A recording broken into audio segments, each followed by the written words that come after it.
Hello everyone, તો જો અત્યારે મસ્ત ધીમો ધીમો વરસાદ ચાલુ છે અને હું મમ્મી અને ડેડી બહાર જઈએ છીએ. તો મેં ક્યાં જાય છે તમને આગળ ખબર પડી જ જશે. અને આ વખતે અમારો લોંગ રૂટ છે અને મસ્ત ધીમો ધીમો વરસાદ ચાલુ છે અને ઠંડુ વાતાવરણ છે અને એકદમ આજુબાજુ ગ્રીનરી છે. એટલે અડધે તો અમે પહોંચી ગયા અને અમારે જ્યાં જવાનું હતું ત્યાં અમે ફાઇનલી આવી ગયા.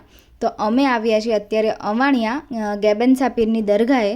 એટલે ઘોઘા જતાં પહેલાં આવે અને અકવાડા જતાં પછી આવે. એટલે આઈ થિંક આ એક અવાણિયા ગામ છે અને આ ગામની અંદર દરગાહ છે ગેબેન્સા પીરની.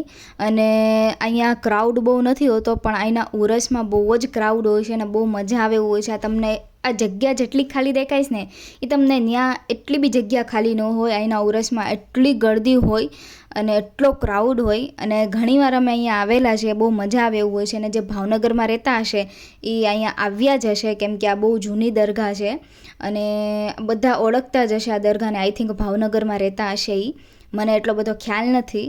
અને અહીંયા જો અંદરથી ડેડી આખી તમને દરગાહ દેખાડે છે, કેમ કે મેં અંદરથી દરગાહ કોઈ દિવસ નથી જોયેલી. એટલે ડેડી કે લાવો હું મસ્ત વિડીયો લઈ લો. એટલે તમારી હારવાર મને એ વિડીયોમાં જોવા મળી ગઈ કે અંદરથી દરગાહનો વ્યૂ આખો આવું છે. અને માશાઅલ્લાહ અલ્હમ્દુલિલ્લાહ બહુ મસ્ત છે. અને આ એક દરગાહના બાબતે મને વધારે ખબર નથી, પણ મને જેટલું ખબર હતી એટલી મેં તમને કીધું. અને મમ્મી ઘણીવાર અહીંયા આવેલી છે. મમ્મીને કહેવાય ને કે એ લોકોના કાંઈક પીર છે, એવું મને ખબર નથી, પણ એવું મને કહે એટલે મને ખબર. એમ મારાથી જેટલી શક્ય હતી એટલી મેં તમને દરગાહ દેખાડી દીધી. અને હા, જેણે મારી ચેનલ સબસ્ક્રાઈબ નથી કરી, જલ્દી મારી ચેનલ સબસ્ક્રાઈબ કરો. મળીએ તમને નેક્સ્ટ મિલ વ્લોગમાં. Bye bye.